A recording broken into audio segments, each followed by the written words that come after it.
서울의 대표적 전통시장이죠. 광장시장에서 바가지 논란 때문에 무려 3억 원대, 3억짜리 소송전이 벌어진다고 합니다.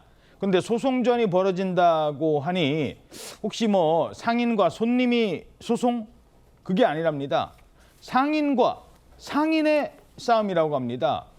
이 광장시장에 있는 상인들도 이 구조가 좀 다르답니다. 잠시 뒤에 말씀드리고 바가지 논란 때문에 상인들끼리 싸운다? 이게 어떤 상황이에요? 네, 이게 시장의 일반 점포로 구성된 광장시장 총상인회가 있는데요. 예. 이 광장시장 총상인회에서 노점 위주로 구성된 광장 전통시장 총상인회에 이 연내 3억 원대의 이 손해배상 청구 소송을 청구한 것으로 알려지고 있습니다. 그러니까 일반 상인들이 노점 상인을 상대로? 네, 맞습니다. 이 청구액 3억 원은요, 일반 점포 상인이 받은 경제적인 피해를 산정한 값이라고 합니다. 이들은 이 소속된 상인 등 200여 명의 서명을 받아서 지난 13일에 노점 상인회에 내용 증명을 보낸 상태라고 밝혔는데요. 아니 근데 왜요?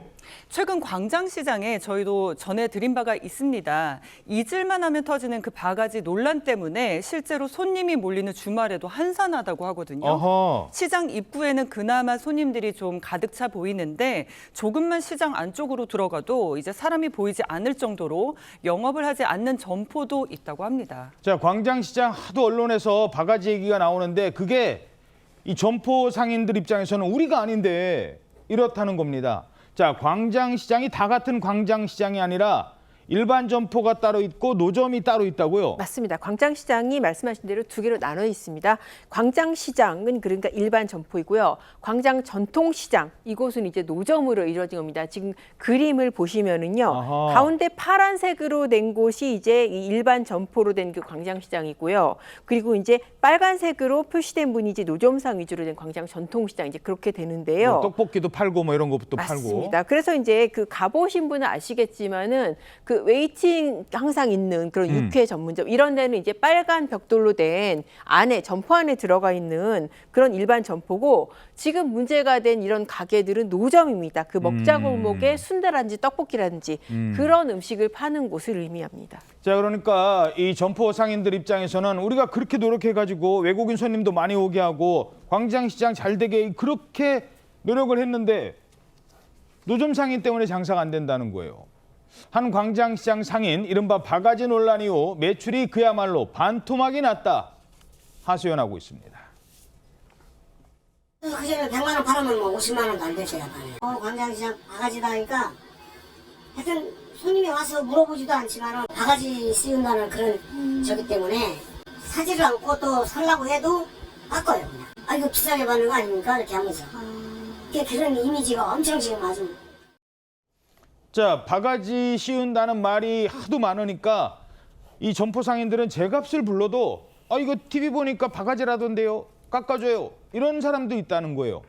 자, 근데 이 바가지 논란 사실 한두 번이 아니잖아요. 그렇습니다. 2023년에 모듬전 바가지 논란이 불거졌는데요. 한 유튜버가 베트남인 지인 2명을 데리고 광장시장을 갔습니다. 근데 15,000원짜리 모듬전 한 접시를 주문을 했는데 맛살, 햄, 뭐 애호박 등 이렇게 부실한 재료를 만든 전이 10개가 좀 부족한데도 15,000원을 받았기 때문에 유튜버가 이제 방영을 했었고요.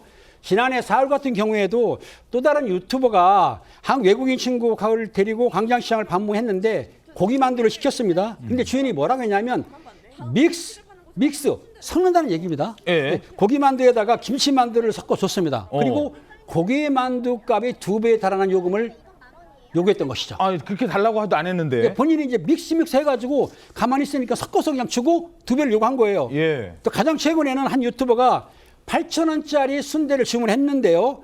고기를 또 임의로 섞었다는 겁니다. 섞고 난 뒤에 2,000원을 추가로 또 요구를 했다고 합니다. 아하. 이게 문제가 되기 때문에 사실상 시장 측에서도 해당 점포에 대한 영업정지라든지 정량포 시의 도입 등 다양한 대책을 내놓기는 하지만 이런 일이 계속 지속되니까 광장시장에 사람들이 안 가기 때문에 문제가 되었던 것이죠. 자, 일반 그 점포를 운영하는 분들은 또 이런 불만을 제기합니다. 우리는 내는데 좀 더 들어보시죠. 우리 점포는 세금을 내고 임대료를 다 꽉꽉 내면서 장사를 하는데 노점은 지금 그 신고가 안 돼 있는 데는 좀 세금도 안 되고 그냥 하는 거냐고. 그런 사람들 때문에 우리가 이제 피해를 본다는 게 엄청난 그게 우리는 지금 손해가. 자, 그런데요, 이 노점 상인들 입장에서는 아니 노점 상인이라고 다 같은 게 아니지 않느냐. 우리도 바가지 요금 안 받는 사람들이 훨씬 더 많다. 그 한두 명 때문에 우리한테 소송까지 낸다? 나가라는 거냐? 지금 이런 얘기를 할 수도 있거든요. 이게 최선일까요? 네, 오죽하면이라는 입장도 있지만 시장 상인들은 또 같이 시장 상인들 모두 다 어려운데 이렇게 한 방이 한 방에게 소송으로 문제를 해결할 수 있느냐 이런 문제 제기도 따르고 있는 상황인데요.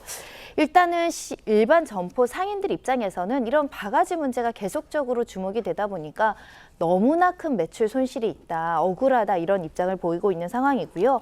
한 육회 전문점 관계자는 점포들은 진짜 위생적으로 하려고 노력하고 친절하게 하려고 그램 수도 딱 재서 정확하게 하려고 노력을 한다. 그런데 어느 한 집 때문에 이렇게 힘들다고 토로하기도 했고요. 또 반면에 노점 상인들도 일부 사람들의 문제를 전체 노점 상인들을 매도하고 있다. 이렇게 억울함을 또 호소하기도 하는데요. 다 노점 전체가 문제가 아니라 주로 실수하는 분이 하는 것 같은데 사실 상호가 오픈됐더라면 어떨까. 선의의 피해자가 너무 많다. 그러니까 노점 상인들도 일부 문제제 다른 상인들은 또 같은 피해를 보고 있다라는 입장입니다. 자, 노점은 어떤 특징이 있죠?